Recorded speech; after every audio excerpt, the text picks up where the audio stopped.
სად იქნებოდა ჰომოსექსუალებისთვის ყველაზე უსაფრთხო ქუჩაში სიარული?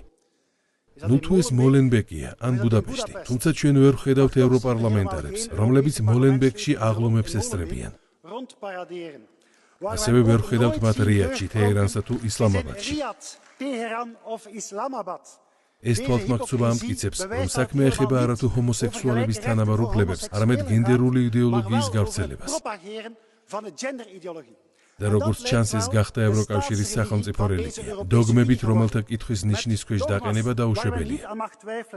რიტუალებით, დროშებით, პასტორებით, რომლებიც სამწყსოს მართავენ და სასამართლოებით, რომლებიც ნებისმიერ უთანხმოებას კრიმინალად აცხადებენ.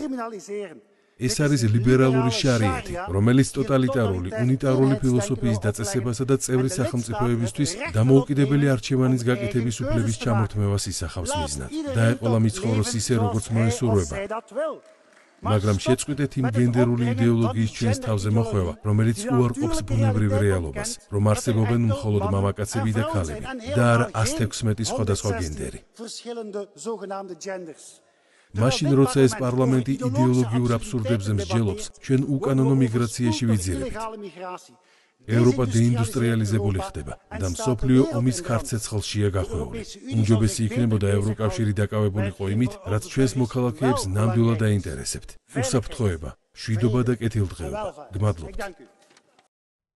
გამოიწერე და გაიგე ამბები ლიბერალური ცენზურის გარეშე.